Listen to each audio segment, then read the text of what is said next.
निकेतन high school class 10। हम हिंदी का उसका कृतिका का थर्ड लेसन पढ़ रहे थे। ठीक है, साना साना हाथ जोड़ी, जो कि मधु कांकेरिया द्वारा रचित है। इस पाठ में लेखिका ने सिक्किम राज्य की राजधानी गैंगटॉक से हिमालय तक के पर्वत की सजीव यात्रा का वर्णन किया है। ठीक है, ये बताया था मैंने।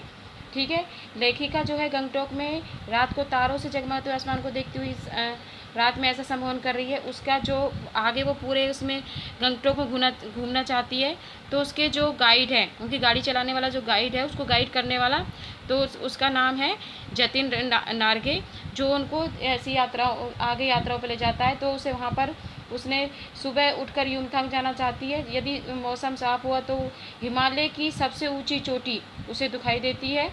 ठीक है, कौन सी है सबसे ऊंची चोटी? कंचनजंगा। जब वो उसमें वहाँ पर नेपाली युवती से मिलती है, तो उसे के प्रार्थना में कहती है भाई कि मेरा सारा जीवन, हाथ जोड़कर कहती है कि मेरा सारा जीवन आपके छवि को समर्पित हो। तो वो वहाँ की भाषा, जो वहाँ की लेडीज है, वो वहाँ की भाषा बोलती है। ठीक है, इस प्रकार वो जो उसका जो गाइड है जितेंद्र नार्गे वहाँ ले जाते हैं, तो वहाँ पर वो पाताकाई देखती है। वहाँ पर 108 जो पाताकाई लगी होती हैं सफ़ेद रंग की, जो सफ़ेद झंडे होते हैं, तो वो बताता है भाई, वहाँ का जतिन गार्ड के बताते हैं कि किसी भी बुद्धिस्ट, यानी जो बुद्ध महात्मा बुद्ध के जो वो होते हैं, जो वो पूजा करते हैं, तो वो ये कहते हैं कि जब किसी बुद्धिस्ट की मृत्यु हो जाती है, तो उनकी शांति के लिए 108 पाताकाई फहराई जाती हैं, और धीरे धीरे अपने आप ही नष्ट हो जाती हैं। और जब कोई अच्छा कार्य होता है, तो रंगीन जो पातिकाएँ वो फहराई जाती है किसी कार्य के पर। और उसकी नज़र किस पर जाती है? जो जितेन की जो जीप है, ठीक है, नार्गे की जो जीप है, उसमें दलाई लामा की तस्वीर टंगी हुई थी। तो वहाँ पर दुकानों पर भी सबकी दलाई लामा की जो तस्वीर थी, तो वो जीप में तो वो बताती कि भाई ये इनके कौन है, सारे इनके जो तिब्बतवादी गुरु हैं। फिर रास्ते में वो घूमता हुआ एक चक्र दिखाई देता है, तो नार्गे बताता है कि ये धर्म चक्र है, इसको घुमाने से क्या होता है, सारे जो वो हैं पाप हैं वो क्या हो जाते हैं, धुल जाते हैं। ठीक है, ये वहाँ के लोगों, ये वहाँ की होती है।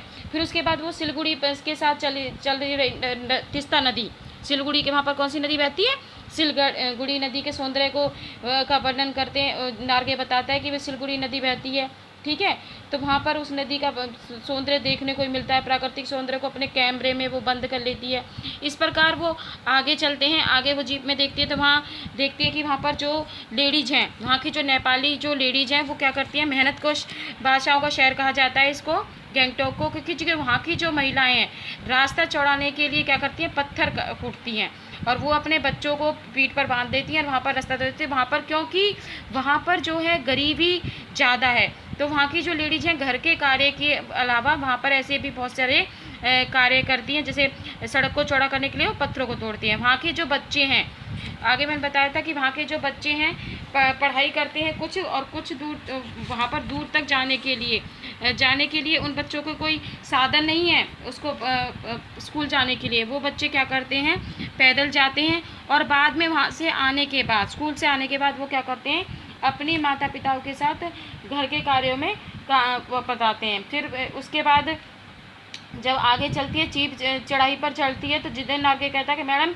यह इन लेडीजों को मत देखो, ये मेरे देश की कौन है, आम जनता है, जो कि पूरे देश में देखने को मिल जाएगी। क्योंकि हमारे देश में जो थी कि घर में, तो वो बाद में वो औरतों की तरफ देखते तो सोचते थी कि मेरे देश की जनता कितना कम लेकर भी कितना अधिक देती है। तभी वो सारी जो लेडीज़ जो काम कर रही होती हैं, वो उसकी तरफ देखकर मुस्कुराने लग जाती है। किसकी तरफ? लेखिका की तरफ। ठीक है, उसके बाद वो बगानों में जाती है। सूरज ढलने पर पहाड़ी औरतें, जो बच्चे गाय चरा कर लौट रहे होते हैं, कुछ के सिर पर लकड़ियों के गट्ठर होते हैं, शाम का समय हो गया होता है, जीप चाय के बगानों से गुजर रही होती है। तो बगानों में जो युवतियाँ हैं सिक्किम परिधान, यानी कि सिक्किम के कपड़े पहने चाय की पत्तियाँ तोड़ रही होती हैं। तो जो उनके चेहरों को ढलती शाम की जो सूरज की रोशनी है वो चमक रही होती है, और इंद्रधनुष रंग जो है छटा उन पर बिखेर रही होती है। लेखिका इतने से छोटे छोटे घर हैं, लेखिका थकान उतारने के लिए तिस्ता नदी के किनारे पर पत्थरों पर जाकर बैठ जाती है, और वहाँ का वातावरण ऐसा शांत होता है कि लय और ताल गति में कुछ कह रही होती है। ठीक है। उसके बाद फिर उस समय लोग जो है 1400 फीट की ऊंचाई पर थे। एक स्थानीय युवक का मानना है कि यहाँ पर प्रदूषण के कारण क्या होता है, स्नोफॉल नहीं होता, क्योंकि यहाँ प्रदूषण है। तो उसने बताया कि जो अगर हमें बर्फ़ देखनी है तो हमें कहाँ जाना चाहिए, हमें कटाव जाना चाहिए। कटाव जो है एक ऐसा स्थान है जहाँ बर्फ़ देखने को मिल जाती है। कटाव को भारत का क्या कहा जाता है, स्विट्ज़रलैंड कहा जाता है, ठीक है। क्योंकि इसलिए वहाँ प्राकृतिक सबूत के लांग ने कटाव के बारे में बताया कि यहाँ से जो रास्ता है वहाँ 2 घंटे का है। अब ये रास्ता कैसा है भी, बहुत खतरनाक है। सब लोग खामोश हुए बैठे होते, जितने अंदाज से गाड़ी चला रहा था। कौन? जितेन नार्गे। मणि जो उसकी फ्रेंड है, किसकी, लेखिका की, उसका नाम है मणि। उसने स्विट्ज़रलैंड पहले देख चुका होता है, इसलिए उसने जब वो वहाँ पर पहुँचती है कटाव, तो कटाव में थोड़ी थोड़ी बर्फ़ पड़नी शुरू हो जाती है।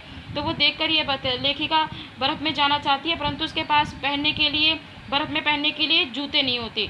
तो जो मणि होती है वो बताती है कि भाई ये तो जो कटाव है वो स्विट्ज़रलैंड से भी ज़्यादा अच्छा है, ठीक है। मणि के मन में भी आध्यात्मिकता का भाव जागने लग जाता है वहाँ की सौंदर्य को देखने के लिए। लेखिका और उसके जो सहयोगी यात्री हैं कुछ आगे बढ़ते हैं और उन्हें फौजी छावनियाँ दिखाई देती है। वहाँ से कुछ ही दूरी पर चीन की सीमा होती है। फौजी जवान कड़कती ठंड में भी अपने आप को कष्टों से, ठीक है, इतनी अधिक ठंड है कि वहाँ लोग पोष माह की ठंड में भी किस तरह से रहते हैं कि रास्ता मुसीबतों से भरा हुआ। वास्तव में फौजी अपना सब कुछ त्याग कर भी शांतिपूर्वक कल का निर्माण करते हैं, ठीक है। वे लोग वहाँ के प्राकृतिक दृश्यों को अपनी आत्मा में संजोकर लौट पड़े होते हैं। यूमथांग की संपूर्ण घाटियाँ फूलों की भरी हुई झाड़ियाँ देखते हैं। जतिन नार्ग ने बताया कि यहाँ के लोग बंदर का मांस खाते हैं। बंदर का मांस खाने से कैंसर नहीं होता। उसकी बातों पर लेखिका को विश्वास नहीं होता।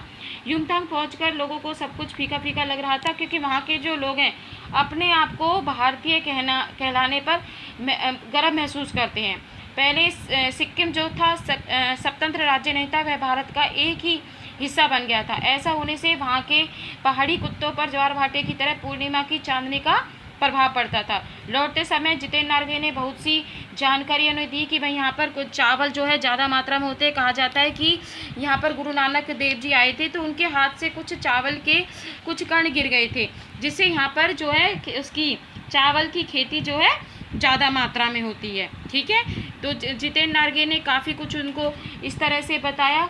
तो उन्होंने बताया कि पहाड़ों पर गंदगी ना फैले, इसलिए वह लोग गंगटोक बोलते हैं, ठीक है। गंगटोक का अर्थ होता है पहाड़। क्या होता है? पहाड़। तो सिक्किम में अधिकतर क्षेत्रों की टूरिस्ट स्पॉट बनाने का श्रेय भारतीय आर्मी के जो कप्तान हैं शेखर दत्ता को जाता है। लेखिका को इस बात के पश्चात लगा कि मनुष्य को कभी न समाप्त होने वाली खोज का ये सर्वमय सौंदर्य का वर्णन जो है करना चाहिए, ठीक है। उसके बाद जो वो होती है लेखिका होती है तो वो क्या पूछती है कि भाई मैडम यूमथांग में पहले टूरिस्ट स्पॉट नहीं था, ये तो सिक्किम जब भारत में मिला लिया था कोई बंदोबस्त इसमें फौजियों को रखकर यहाँ होगा, ठीक है। हाँ, तभी तो यहाँ पर ये सुन के पढ़ते हैं। तो इस तरह से लेसन कंप्लीट होता है। इसके क्वेश्चन आंसर हैं, ये देखिए। झिलमिलाते सितारों की रोशनी में नहाए गंगटोक लेखिका को किस तरह से संबोधित करता है। उसको गंगटोक को मेहनतकश बादशाहों का शहर क्यों कहा जाता है। भाई इस झिलमिलाते सितारों की रोशनी में गंगटोक लेखिका के मन में सम्मोहन उत्पन्न कर रहा है वहाँ की सुंदरता के लिए, ठीक है। गंगटोक को मेहनतकश बादशाहों का शहर इसलिए कहा जाता है कि वहाँ पर सभी लोग मेहनती हैं। वहाँ की स्त्रियाँ भी पहाड़ी क्षेत्र में जीवन कठिन होता है आवश्यकताओं को पूरा करती हैं। और इसमें उसके बाद है कभी सफ़ेद तो कभी रंगीन पातिकाओं में फहराना किन किन अलग अलग स्वरूप के संकेत है। सफ़ेद पातिकाएँ बुद्धिस्ट की मृत्यु पर फहराई जाती हैं, ठीक है। और बाहर मंत्र लिखे होते हैं जो 108 पताकाएँ फहराई जाती हैं, जिन्हें कभी उतारा नहीं जाता, वे धीरे धीरे स्वयं भी नष्ट हो जाती हैं। और रंगीन पताकाएँ काम के शुभारंभ के समय फहराई जाती हैं, ठीक है। उसके बाद है भाई जितेन नार्गे लेखिका को सिक्किम के प्रकृति के बारे में क्या बताया, लॉन्ग स्टॉक में घूमते हुए चक्र के बारे में क्या बताया। ये इस तरह से ये आपके अभ्यास के क्वेश्चंस हैं जो आपको अपनी कॉपी में लिखने और लर्न करने। इसके अलावा आपको इसके ऑब्जेक्ट टाइप शॉर्ट क्वेश्चंस भी करने जो आपके पेपर में आएंगे। इस यूनिट टेस्ट जो 27 तारीख को स्टार्ट होने वाले हैं उसमें आपके ये सारे क्वेश्चंस ये लेसन जरूर आएगा, इसलिए आपको ये लर्न करना है, ठीक है। आज के लिए इतना ही। नेक्स्ट आपकी क्लास लगेगी अब जब आपके यूनिट टेस्ट पूरी तरह से कंप्लीट हो जाएंगे। Thank you.